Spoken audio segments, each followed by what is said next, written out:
So I'm going to Walmart, and it's really, really bad. I mean, you're not supposed to be going to Walmart in quarantine, but I needed to get some things.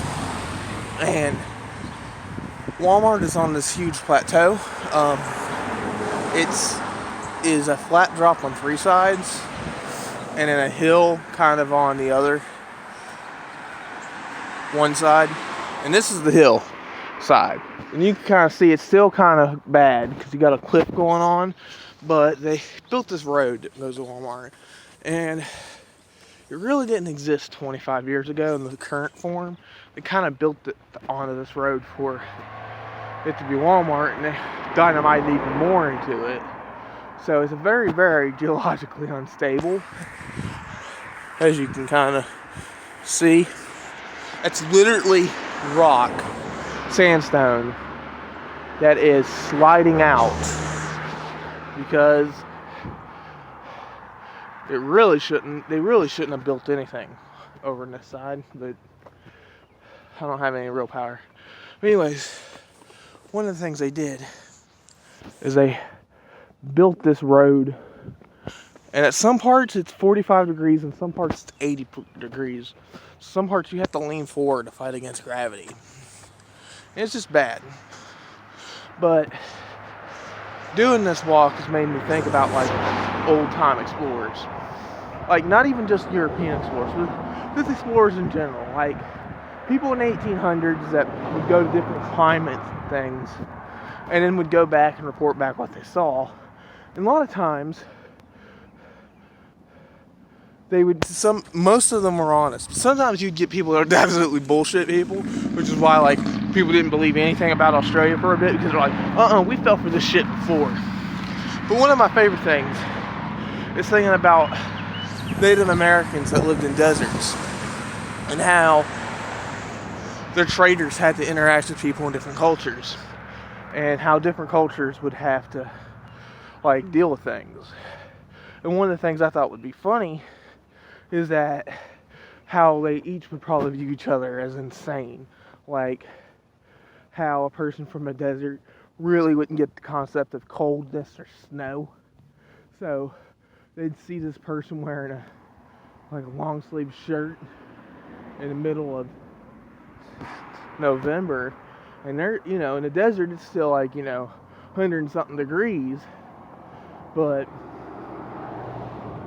they're just like, it's cold, man.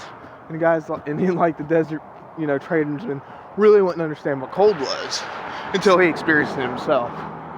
So, same thing with Europeans. I really don't think Europeans would understand other cultures or even animals. Like, for example, the first person to report back on a rhino, this is not word for word, not even close to this is just me paraphrasing.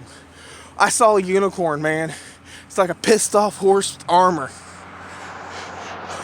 Which, if you look at a rhino, that's pretty much what a rhino looks like. It looks like a pissed off horse with armor on it. But, and it has a horn. In fact, for a long time, the word unicorn and rhino was synonyms, for the same type of animal. And it's why, if you look at medieval depictions of unicorns, you see some pretty fucked up shit. They weren't they were horses with goat-like feet, with it was hard to describe because it was a person that didn't have the vocabulary to describe a rhino, and so he knew what he meant. And he was probably looking at the guy that drew a unicorn and be like, no, that's all wrong, man. But he was just using the vocabulary that he had, and unfortunately, with the vocabulary he had, he described a unicorn. Oh, there's a bunch of leeks growing out through here. See, wild onion. I don't know why. I don't know where that iron is coming from. But yeah, it was things like that.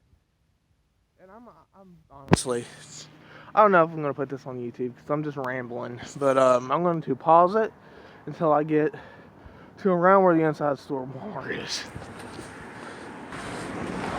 So, over at Walmart, I'm in their parking lot. I'm not like in the store yet. Most of the time when you walk into Walmart, like today at least, they don't want you to be filming, which is bullshit. I got freedom of the press, man. I mean, I'm not a reporter, but I still got freedom of the press because that power was to the people and not just to a profession. Oh, God. So, I'm going to try to film anyways because Walmart can go fuck themselves. So, while I'm at Walmart, there's several things I want to do. I need to get a price of a gun, which a futon. Yes, futon's essential. I'm buying the essentials. Some things for my cat. It's not really my cat, but I take care of it. I guess that makes it technically my cat.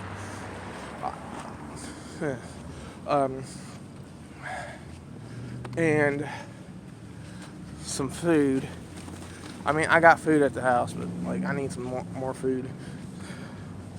And that's gonna be the update until I get in this. Oh yeah, I need some clothes. That's gonna be my little update until I get in the store. So I'm at Walmart and I'm looking at the essential workers, you know, the people that are keeping what's left of our broken economy afloat. And it's going okay.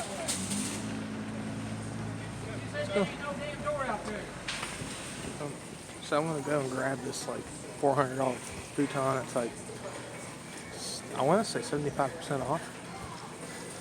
It's in the 70s. I don't. It doesn't tell me like but the percentage. I wish it did. I wasn't gonna do it in my head, but it's like $120 something right now, and I want to go grab that. It's not a good sign when they're at low.